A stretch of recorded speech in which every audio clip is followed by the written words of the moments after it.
નમસ્કાર, આપ જોઈ રહ્યા છો સાવજ ન્યૂઝ। સ્થાનિક સ્વરાજની ચૂંટણીના પ્રચારના થોડા કલાકો બાકી છે ત્યારે દરેક ઉમેદવારો પોતાના મત વિસ્તારમાં જંગી જનસમર્થન માટે પ્રચાર પ્રસાર કરી રહ્યા છે।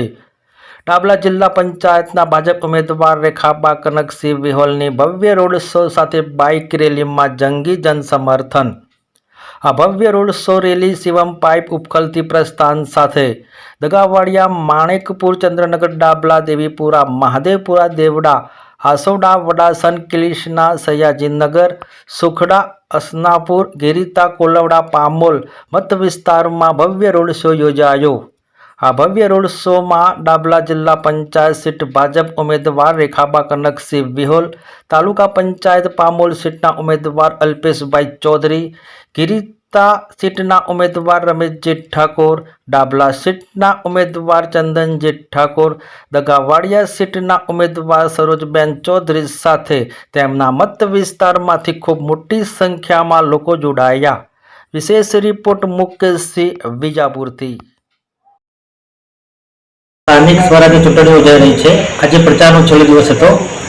આપના દ્વારા આપના મત વિસ્તારની અંદર જે પ્રચારો કરવામાં આવે, જાહેર સભા કરવામાં આવી છે, ડોર ટુ ડોર પ્રચાર કર્યો છે।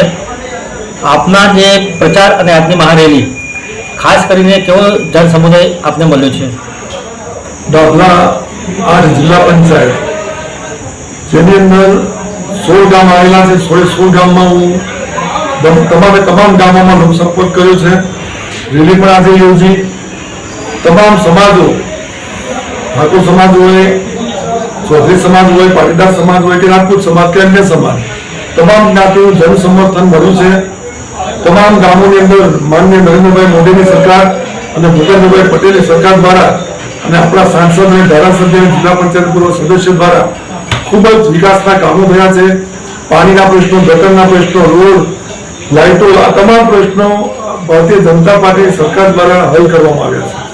ખાસ કરી કનકસિંહ વાત કરીએ કે આપના જે મત વિસ્તારની અંદર જે આપને ડોર ટુ ડોર પ્રચાર કર્યો છે, સભાઓ કરી છે, એવા ખાસ તમારા ધ્યાને કેવા ગામ વિસ્તારો આવેલા છે કે જ્યાં હજી પણ થોડો વિકાસ બાકી હોય?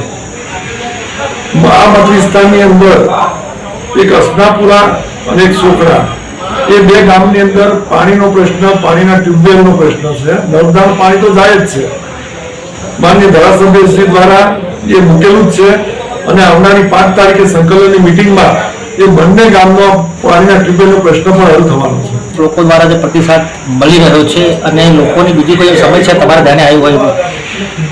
આ મત વિસ્તાર આમ તો ભારતીય જનતા પાર્ટીનો ગઢ છે। વર્ષોથી આ સીટ અહીં ભારતીય જનતા પાર્ટી જીતે છે, એટલે બીજો કોઈ પ્રશ્ન, સામાન્ય ક્યાંક પ્રશ્નો હશે એ ધ્યાને લઈ અને સરકારમાં વારંવાર કેટલી લાખો રૂપિયાની, કરોડો રૂપિયાની ગ્રાન્ટો આવતી હોય છે, એ દ્વારા જે કંઈ પ્રશ્નો છે એને હલ કરીશું। સરકારશ્રી દ્વારા જે કંઈ યોજનાઓ આવે છે એ ખરેખર પાયાના કાર્યકર સુધી પહોંચાડવાની જવાબદારી જિલ્લા પંચાયત, તાલુકા પંચાયત અને ગામના સરપંચ અને સભ્યોની છે। એ માટે દરેકને ગામે ગામ ફરી અને એની વ્યવસ્થા કરીશું। લોકો સુધી એ પહોંચે એ તમામ અમે કાર્ય કરીશું।